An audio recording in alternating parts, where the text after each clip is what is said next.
Hey guys, welcome back to my channel. Hope you all are doing very well. This is me, Reshma Ravindran, and today we're going to see a very important topic that I really wanted to discuss with you guys because I have officially completed my co-op and I really want to talk to you guys about how my co-op experience was and how overall the college helped me and how things were at workplace. And I'm going to give you some of the tips about the Canadian work culture which I think could really help you guys out. But before we go into the video, please do click onto the subscribe button because that is what motivates me to make more videos. So without any further ado, let's dive right into the video. Oh wait, but can you guys guess what the time is now? I'm gonna just show it to you. So can you guys see like how the sun is so bright? It's actually 8 p.m. here in Canada. Like, that's the fun fact. It, as you know, as the summer, as we enter into the summer and as the summer season like progresses, the sun is longer, and that is really amazing because now we can actually explore a lot because the sun would be somewhere around like 9 p.m. or even 9:30 sometimes. So that is really great, and the weather is amazing. It's around 22 degrees right now. It will get hotter, so I'm really excited for the summer too. Okay, enough with the blabbering, let's go into the video. So the very first thing was that it is like way different than what we did back in India. So the first thing that I would tell you guys is be prepared to unlearn a lot of things. The reason is we have a completely different culture in our home country. So for me, it was India. So I actually had a lot of experience. Like I have around 3 years of experience in different sectors like customer success and sales. So when I came here, it was completely different because I was actually into the habit of listening to the managers because they tell you things, they assign the work and we complete. That is what we generally did. And I don't know if that is the same case, if that's the same for you guys as well, because you could be different. But then for me, it was completely different. And I think most of the people who are in India would agree with me, and I know that some of you might have had different experiences, but then this is like the majority of the case where we don't have a say in most of the things. And this does not just include just the workplace. I'm also talking about even colleges. I mean, I was kind of a bad student back in India because I was someone who had a lot of questions and who always questioned things that if someone says this is how things have to be, and I was always a person who asked like why. So teachers kind of hated me for that in most cases. So but here it was completely different. I mean, I had the opportunity to ask questions, to really learn a lot, and that I never expected that that's something that would even continue in the workplace as well, because that is what they really expect from you at workplaces. So the one thing that I felt very hard was that I actually got into a very well-renowned company, and I was actually surrounded with people who are very well experienced. So I always had this inhibition in me, like that probably I'm not good enough to ask questions, or maybe I do not have enough experience to give suggestions. So I was always my mind was fixed with the fact that someone has to someone has to assign a job for me, only then I would work. I wouldn't innovate, like I wouldn't have any innovative ideas. So I think most of my co-op, that's what I did, to be honest, because I did not have the confidence to do things on my own. So the thing is, in college, I was very confident because, obviously you're surrounded with people who have similar experience, some more or some less. But then you know that all of them are students and everyone's here to learn. So you have that feeling that, yeah, okay, so everyone's here to learn, and you can actually share your thoughts, your opinions. And that's how I always was. I always tried to exhibit my leadership qualities, and that really helped me out throughout the college, with professors, with gaining good scores, and even with teams. I was able to handle a good number of teams, and everything went well. And the reason was because I was never scared of even sharing my opinions or involving or taking that extra step, going beyond what was actually asked out of me. So I was always coming up with these innovative solutions, and that really made me stand out from the rest of them. But did I actually do that at work when I entered co-op? I would say my answer would be no. And I think that's something that you guys should actually keep in mind, that you are no way lesser than any of them there, because I did have that feeling that everyone around me was so experienced. And although I do have experience back in India, that was more of like customer success and sales kind of roles, and here I was into change management, which is related to project management. So I do not have any experience in change management, and I was really in a position where if the manager tells me to do something, I would do it. I wouldn't come up with any innovative solutions, and I think that was a mistake from my end. So from this experience, the one thing that I learned was that I need to really forget about my past and how things were in my country, and come to a position where I'm hired for something and I give the suggestions for it. I do innovative things, even though if I if I go wrong, it's okay. What's the worst thing that could happen, right? Because this is the learning stage. These 4 months where you would be able to ask a lot of questions, and people were always willing to help. And even in terms of questions, I was really scared. So I think that's something that everyone has to keep in mind. Do not be scared of anything. Ask a lot of questions to people. And here in Canadian work culture, your achievements are not just you completing the assigned work. It is more of how well did you come out and come up with different solutions. How well did you participate in meetings? How involved are you? These are certain parameters that your probably your managers or your supervisors would take into consideration. So obviously when I started, because in my country, the parameters that they used to evaluate me were completely based on my targets. I was someone who always ran behind the targets, and that is how I continue to do the same thing here. But then it is completely different here, because they really want you to speak up. They hired you for a reason. So it is in this stage, you're supposed to give suggestions, opinions, and also involved in the different discussions. Ask questions if you don't understand things, and always think outside the box. Like you need to have your own initiatives, rather than just expecting your manager to tell you things. And that is not something that the Canadian workforce or the Canadian work culture is expecting out of you.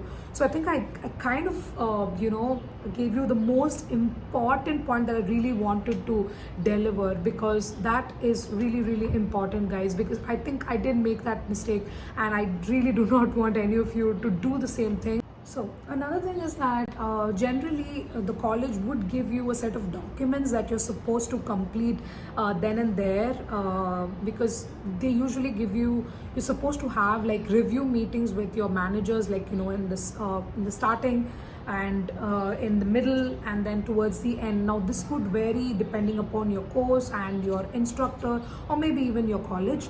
So this is how it was for me. So I was supposed to have like 3 different meetings with my manager to talk about my performance, and that was supposed to be documented. So do not just procrastinate it, because it is your obviously the documents are the most important part of your co-op, because even though you secure a co-op, if you do not submit these documents to prove the fact that you actually did work there, like I had evaluation, two types of actually I had an evaluation sheet, and then I had meetings in which the manager is supposed to tell me what I'm supposed to improve, and finally the attendance sheet. So I had like 3 different sheets that spoke about the fact that I did work there and how my performance was on the whole.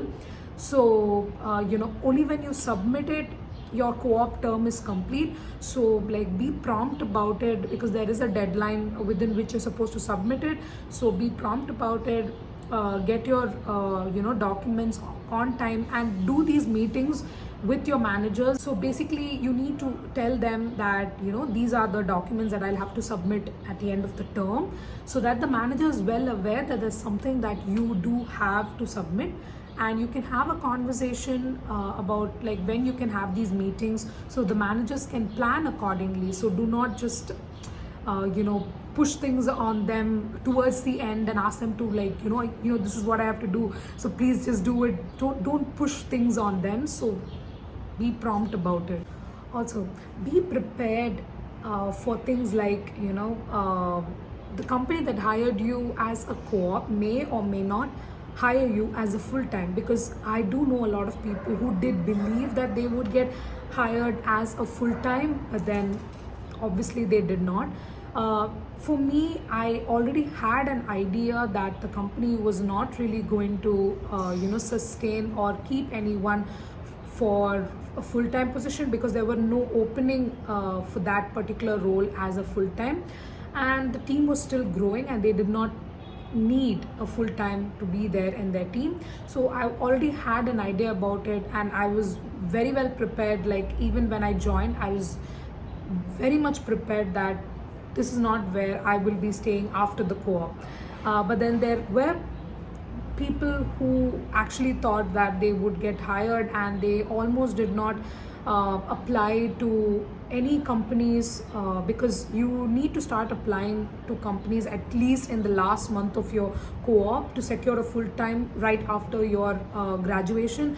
So because right now, to be honest, the market is kind of down, and it could take a while for people to call you for interviews and then interview you and then get you hired. So it is a long process here. I do not know how things work in your country, because for me, I believe that back in my country it was very quick, and I think at least like within 2 weeks everything would be done. But then things are way different here. It would take a lot of time, unless it's like an urgent position. They are very relaxed and they take a lot of time to respond to each openings, or maybe because that's how their company generally works. So you need to be prepared for all of this. That's the reason why I'm asking you to start applying for at least 1 or 2 months before, but not like very early, because obviously when you apply for a job, even before completing your graduation, they're going to ask you like, did you complete your graduation? And they're going to ask you whether you have applied for post-graduation work permit. So there are some of these things that could stop you, but then it's better that you start applying at least in the last month, so you are prepared and you understand how things work. Because if you don't get called for interviews, again you have time to rectify your resume, or you can see what went wrong, or you can take a different kind of strategy. So be prepared for that. Do not just rely entirely on the company that you were hired as a co-op. Overall, I would say that it was a great experience to work in a Canadian company. I mean, this is what we all dreamed of, right? Like we always wanted to work for a company, for a Canadian company in a corporate culture, just to see how things work, because that was the exposure that we were all expecting. And I was really glad that I had the opportunity to work in a company like that. And it was an amazing experience for me personally, because I was actually part of the strategy team, and I actually worked with most of the leadership members, and that kind of gave me an idea of how things work in a company. I mean, strategically, how people think, how everything works. So I got an opportunity to meet with everyone. I had an opportunity to have one-on-one conversation with leaders of the company, and that was really an amazing experience. So for people who are actually thinking like, is co-op really worth it, I would say it was an amazing experience for me. I actually did get an idea of what Canadian employers are expecting out of me, and I feel that this kind of gave me an edge with applying for other jobs and finding a full-time job. So overall, I would say that this experience is really important to you as a student, because here you're given the leverage that you are a student, and they everyone in the company knows that you're here to learn. So everyone would be interested to talk to you, to answer your questions, and I would say make the best out of it. I was also assigned a buddy with whom I could actually talk to and understand more about the company, and these were some of the things that I really enjoyed. And I was also fortunate that the company had a board meeting when I was there during my tenure. So that was really amazing, and I really got to explore the heart of the company. And I think everyone who is coming here as a student, co-op is really an amazing experience for you, and I can assure you that you will definitely come out learning a lot of things, trust me. Also, most of the times you might not have a lot of work assigned to you because you are new to the company. You might have less responsibilities. Now I'm just talking about my case. So in that case, make use of this time to involve in other projects just to see how things work. Join meetings, because I did do that. I joined different meetings even though I was not really part of it, just to see how the meetings work, what do they do in a project. Like for my case, since I'm a project manager, I really was interested in knowing how the communications of different teams worked and what do they discuss when it comes to an IT project. So try to involve yourself in all these things, and generally they do have a lot of coffee chats with fellow co-op members. So make use of this time as well to have a conversation, to interact with them, even though if it's going to be a remote job, or even if it is going to be hybrid, whatever it is, make sure you connect with a lot of team members, because I think that is the biggest exposure. And I think the ultimate goal of doing the co-op for us as a student should be exposure, and always keep that in mind, because that is the best thing that you could do for yourself. And also exposure along with networking, because I do think that networking comes along with exposure, because when you talk to a lot of people, you do a lot of networking, and sometimes you might not know that probably there could be an opening in a different team. If there's not an opening in your particular team, there could be an opening in a different team, and because of your networking skills and the effort that you made to talk to them, they might actually see your talent, and you could be a fit too. So do not take networking for granted. Talk to a lot of people, and even though you don't get a job or something, you could always learn a lot of things. So keep these things in mind, and I think your co-op will be rocking. Also, when you network, you get to know what is the current expectations of your industry. Like, let's say, obviously your college will let you know what is the current expectation, but when you're talking to someone in a company who is actually working as a project manager, so they would know what are the expectations of the current situation and what is the skill that is really required. So when you know that, you can equip yourself with that, and obviously make sure that you do, if for instance, if there's a certification that is like really valued in the industry, you would know if you probably talk to these people. So that is why I am really pressing you guys to make sure you connect with a lot of people. That is really important. Also, one thing that I really want to share with you guys is that, like, let's say you get two co-ops. just an example, let's say you get two co-ops, and one company is a startup and another company is probably a well-known and a mid-sized company. I would obviously suggest you guys to probably choose the startup company, because there you have a lot of possibilities for extending into full-time jobs, because I'm just telling you guys this because these companies do have at this beginning, and they would probably not have a role that you are qualified for. So probably when they see that that there's something in you, and they would probably hire you. But then when it comes to a big size company, they're already set and they have a framework that they follow, so probably they might not hire you. Again, this is my opinion, and I think that from what I've seen, I feel that startups are more open to train new talents when compared to when compared to big size companies, because big size companies or mid size companies, they want people who are already trained. So that is the reason why I'm asking you guys to see if you're able to get into startups, like for co-ops. That is really golden. So that is my small tip for all of you. So I hope that this video was really informative and helpful. I'm going to talk to you guys more about my job search and how to actually find a full-time job and all of the things in my upcoming videos. So stay tuned, and thank you so much for watching, guys. Please don't forget to subscribe. Bye.